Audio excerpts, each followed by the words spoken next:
This is a copy of something I've written and posted all over the internet. The websites, subreddits and Discord servers relating to this hobby have long been found and shut down. There aren't many of us anymore, let alone those both young, sane and tech-savvy enough to navigate the internet. But I know for a fact that my old friends that may or may not still gaze still frequent these sites. For obvious reasons, I'd rather not go back into direct contact with them. This is also a general warning for anyone in the state of Utah. Do not go gazing near Park City. 2 things, in case anyone gets curious enough to look it up and not take my warning seriously. Gazing is watching people in their homes. Never interacting, never doing anything to affect a person or their property.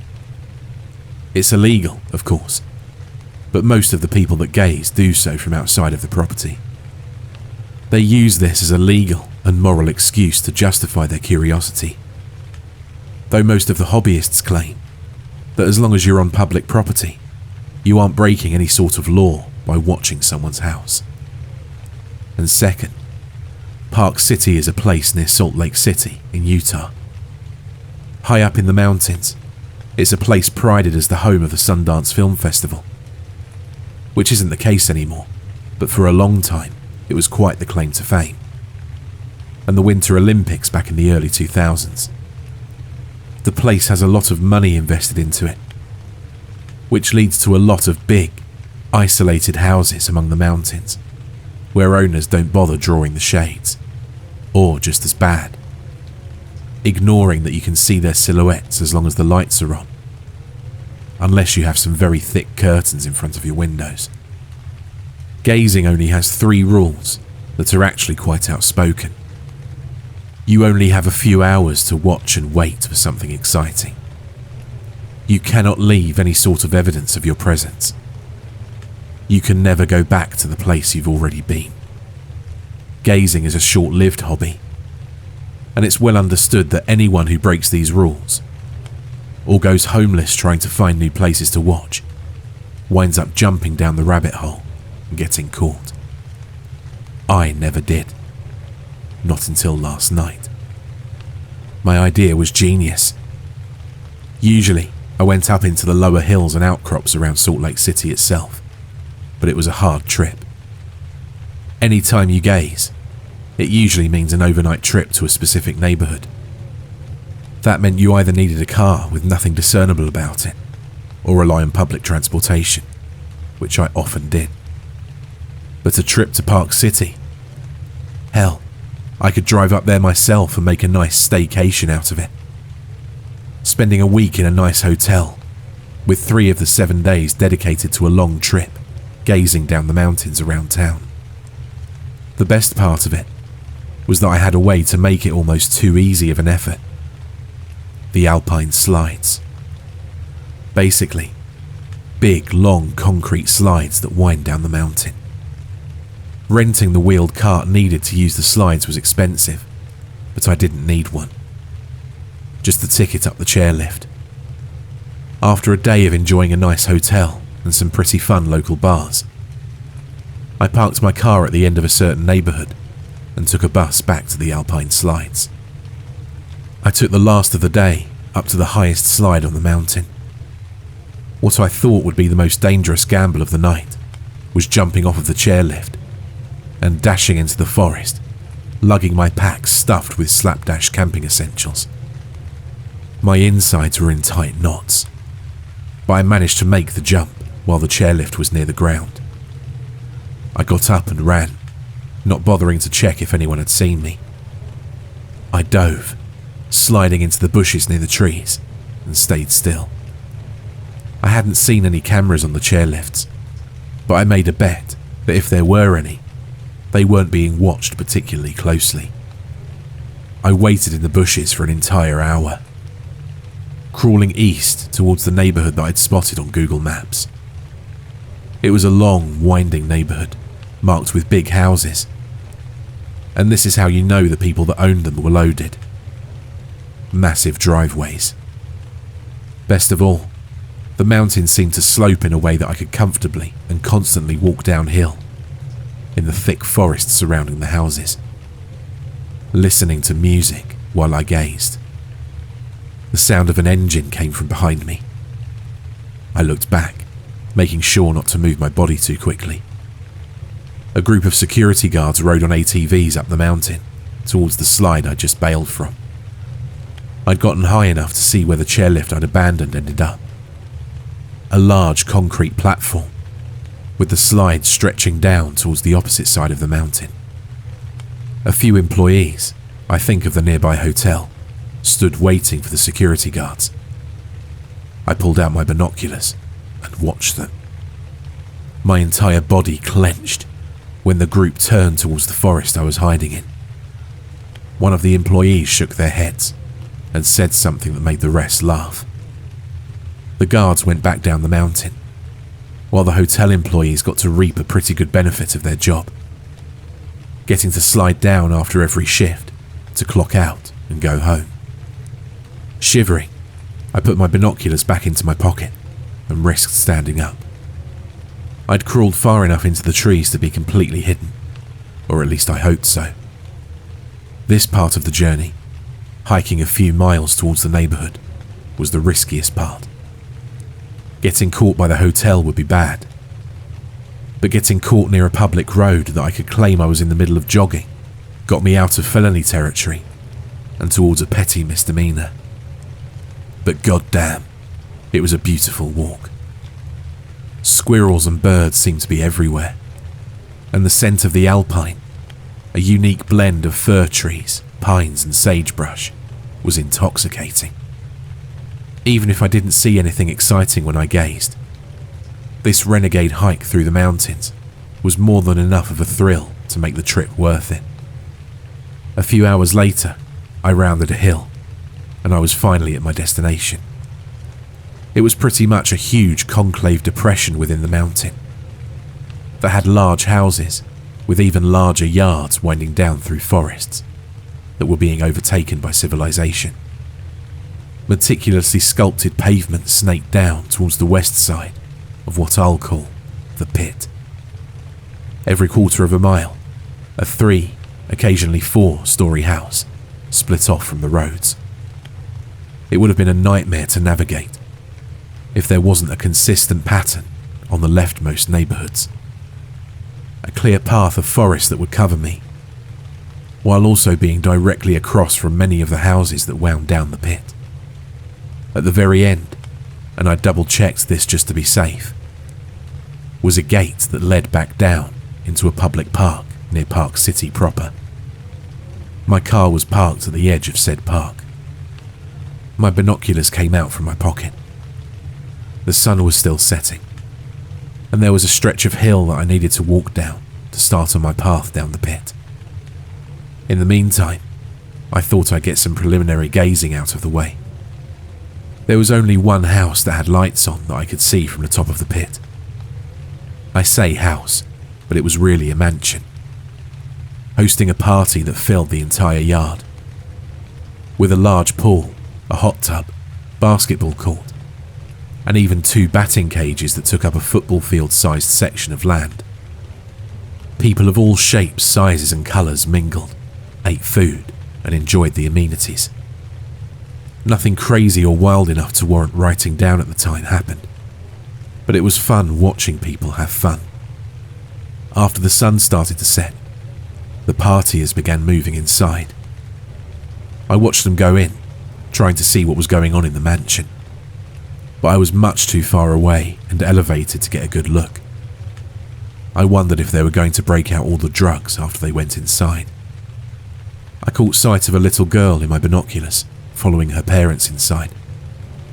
Now I hoped to God the 3 things weren't a part of the party. I chuckled a bit, although I really did hope the people up here weren't that messed up, drank some water, and took one last look at the mansion. The little girl was standing just outside the wide mansion doors, looking towards me. Not at me, but way too damn close for comfort.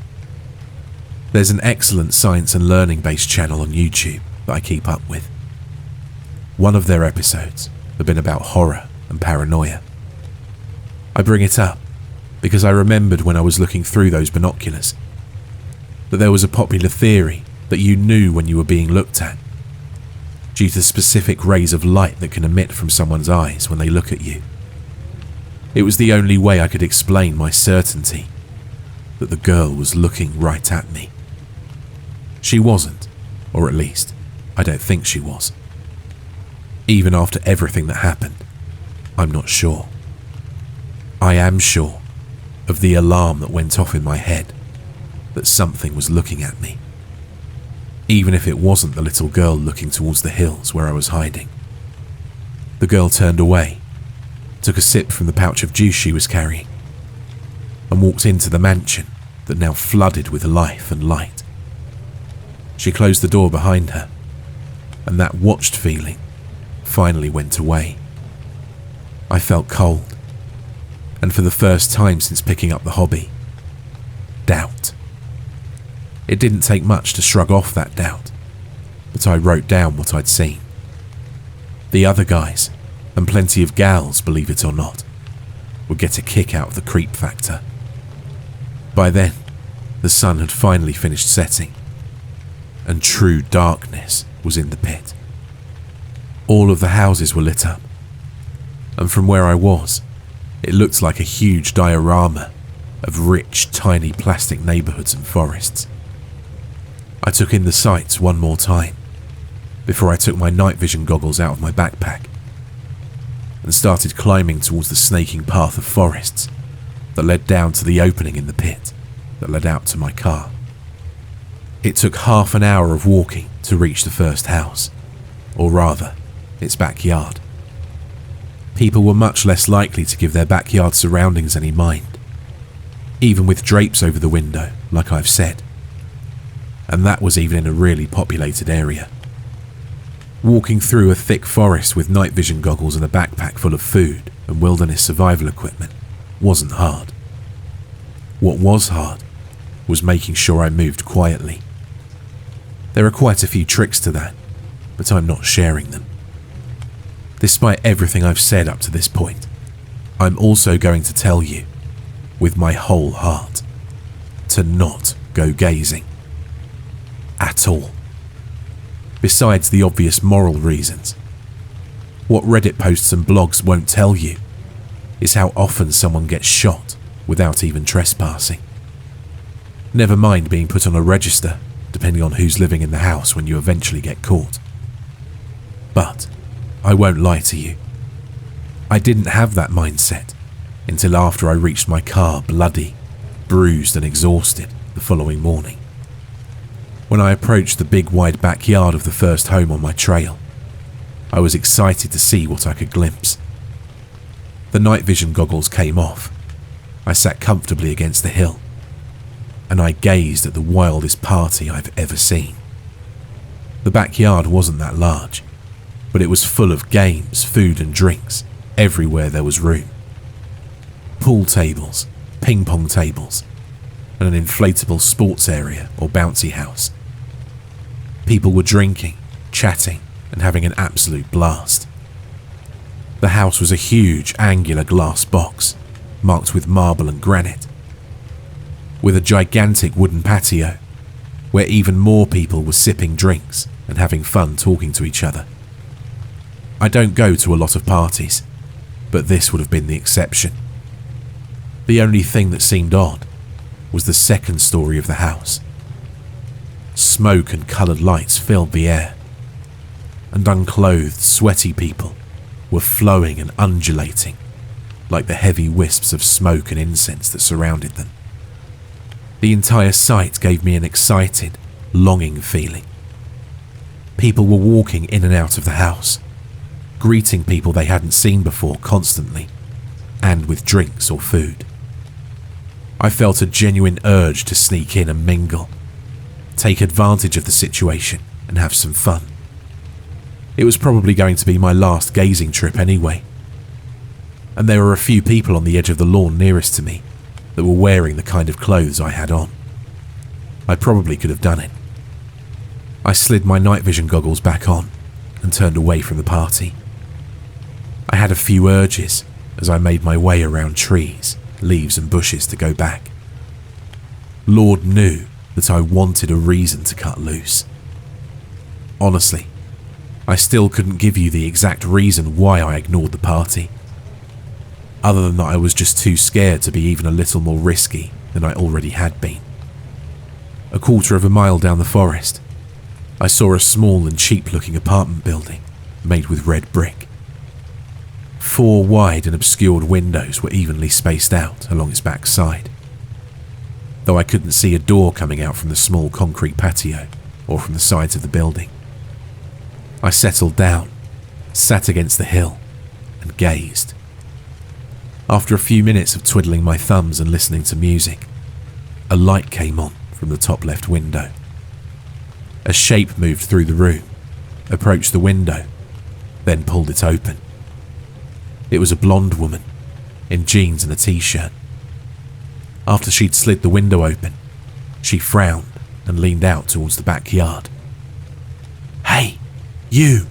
she whispered, so loudly that she might as well have yelled. I stopped breathing. "Hey, come on, I know you're out there." My breathing came back, but only enough to keep me conscious. My heartbeat was a heavy pulse that I felt throughout my entire body.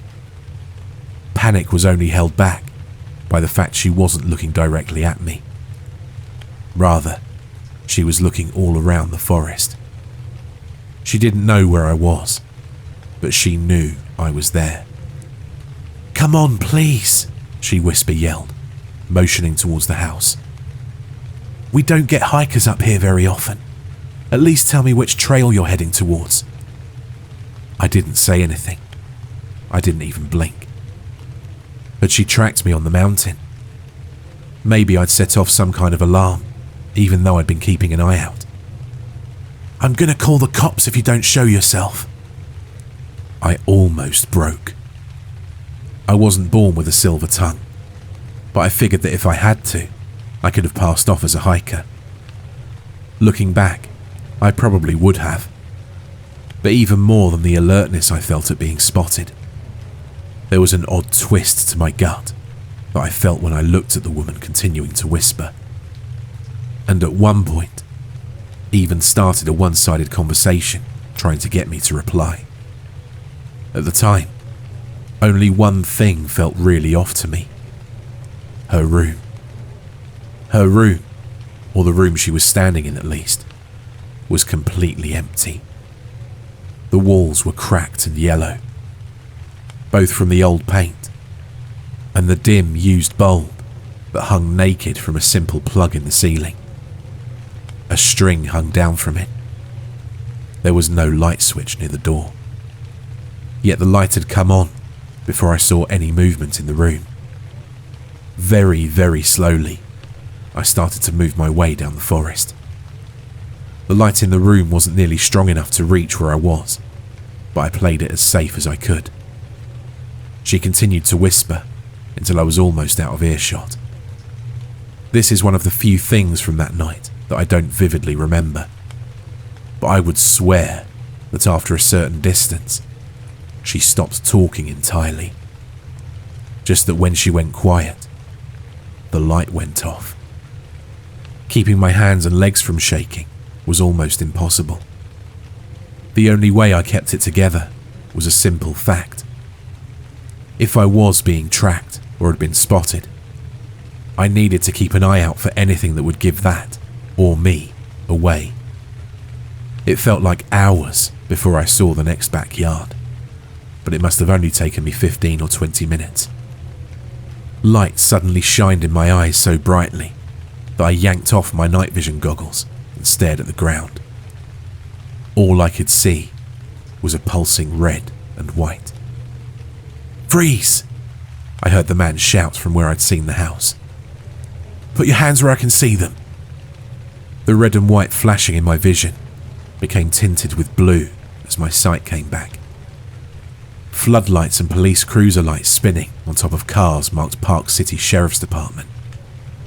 I don't know what would have happened if I'd surrendered. My gut tells me that I'm only breathing as I say this because I happened to be behind a larger tree when the lights came on. And two things I heard out of the cacophony of shouts I heard were "get up from the ground" and "we will open fire." I've never been arrested, and the only experience I have with cops was watching the show of the same name when I was younger and clips on the internet. But even in my panicked state of mind, I knew that cops didn't immediately threaten to shoot a trespasser just for trespassing. And "get up from the ground," I was standing straight up behind a tree. I ignored all of my instincts and waited. The cops continued to shout, warning me that they were going to open fire if I didn't come out with my hands up. The longer I waited, the more scared I became. Not because the voices were getting louder or closer, rather that they stayed the same. Being conservative, I must have stood behind that tree for at least half an hour. Yet no shots rang out. No noises of foliage being pushed aside as the cops approached me or fanned out to look for me. But the shouting continued. The floodlights and police lights blaring together and making an odd mixing of swirling colours into the trees. What got me moving after another 15 minutes was boredom, if I'm being honest. Not real boredom. I don't think my heart rate or breathing got any slower while I was expecting to get shot. But I did realise that whatever was happening wasn't going to stop. So I tried sneaking forward, low to the ground, in the shadow of the tree I'd been hiding behind. I'd barely made it 5 feet when one of the floodlights swung directly towards me. "There he is! Fire!" I ran. Slow and cumbersome because of my backpack, but still as fast as I could. Sharp, loud cracks came from the direction of the yard. The police kept yelling, telling me to duck, freeze, to get the hell down and come back. I kept running. The light was doing one thing in my favour, letting me see what was ahead of me. I had no cohesive thoughts at the time, just the need to go downhill as hard and fast as I could. At any moment, a cop could get a lucky hit in. Only later, I realised why I wasn't shot. I couldn't have been shot, at least not by any self-respecting cop that had ever held a gun before. With a target as large and slow as I was, it would have been harder to miss me than not. Like I said, I didn't think about it at the time. I didn't have any thoughts, just a head full of adrenaline that was doing its best to ignore the pain in my arms and legs from the running, and praying that I would get to see the next sunrise. They didn't chase me. I kept running, long past the reach of any of the lights, until I ran face first into a birch tree. My vision was a blur as I fell to the ground, rolling down the incline until I came to a sudden stop against another tree that caught me right in the abdomen. Whatever air I had left in my lungs was knocked out. After a very painful, forced rest on the ground, my breath came back to me. It hurt, and so did my nose that wasn't broken but ran with blood. And I managed to claw my way to a standing position next to the tree that had both saved me and given me a huge bruise on my midsection. If it hadn't, the odds were more than likely that I would have broken something farther down the hill. The only thing that was broken was one of my night vision goggles lenses. Still, I was grateful that I had that much. It and the compass that pointed directly towards the pit's exit was all I needed to run in a straight, downward line as fast as I could to get the hell out of there. My days of gazing were over, to say the least. One step down, it started to rain. Despite the urgency I felt in every atom of my body, I looked up towards the sky, confused. There hadn't been any clouds before, and there weren't any now. The stars shone bright, even if a bit muted from the nearby city's light pollution. I couldn't actually see where the rain was coming from, but I swear it was there. A smaller and much creepier detail that I thought about a ways down the hill was that the rain was falling everywhere, including under canopies of leaves that rain naturally ran down to leave the trunks of trees dry. I ignored it. Actually, the smell of ozone and forest rain calmed me down a bit. It wasn't much compared to the growing strain on my body and my clothes getting soaked and really uncomfortable, but it was something. There was one more house on my straight shot to the pit's exit, even with my straight run through the forest. I would have ignored it if the light from the backyard didn't sear into my eye. Since I was so close to the exit back into Park City, my night vision goggles went back into my pocket. Unfortunately, an outcropping rose and split my path in a way where the much quicker route wound towards the house's backyard that I needed to follow, lest I add an hour to my time on the mountain. I went the faster and more dangerous route. The house's backyard was lit with a low firelight. There were people there, at least a dozen. Each was tied up on X-shaped St. Andrew's crosses. Connecting them all were confetti streamers. The torches, blazing even in the rain, spread across the yard, and only lit up the bodies on the crosses enough for me to get the barest look. Halfway around the awkward outcrop that I knew would let me out onto a street right next to the pit's exit, I realised that it wasn't streamers that connected all of the crosses. Streamers weren't pink and fleshy with a tubular shape. I could also finally see that the streamers, or what I thought were streamers, were coming from and tied between each of the bodies. Before I could scream, or more likely, puke my guts out, I heard a sharp whisper near me from the right side of the yard. The cross closest to the end of the yard had a living person on it. A girl with one streamer already out and tied to another cross behind her. Two kids, teenagers, were trying to pull an iron stake out of one of the girl's feet. "Hey, you!" one of them whispered directly at me. "Please, come help us. We're so close." "Please," the other whispered, eyes darting between me and her friend as she sobbed. "Please help." The edge of the yard was only a few steps away. The house, a large temple-looking one that was made of massive logs and full of windows, was completely dark. I took a few steps forward, not really sure if I was going to help or not, and tripped. Falling face forward, I reached towards the ground with all of my might and dug my fingers into the hard dirt.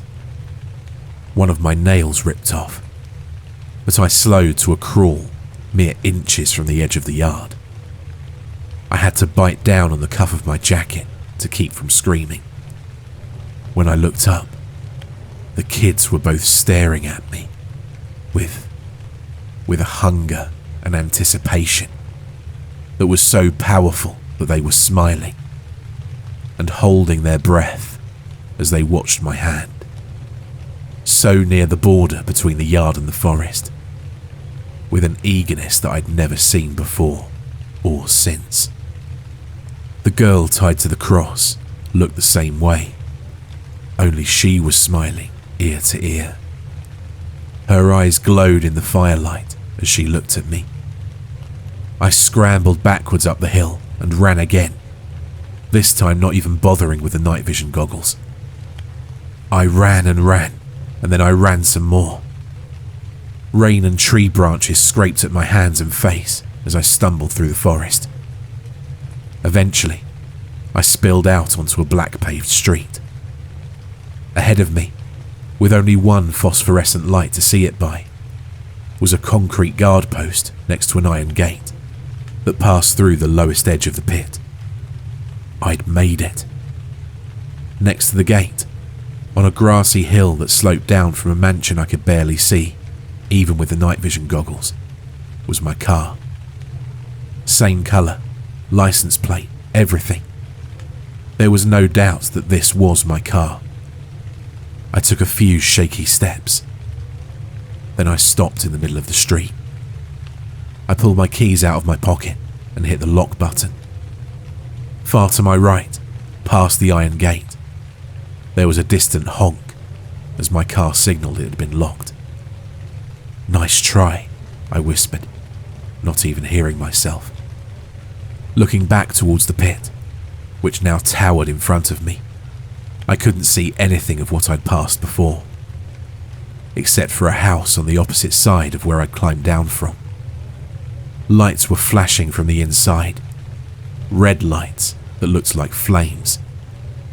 My binoculars didn't come out of the backpack. I was much too tired, and scared, if I'm being honest, to even do that.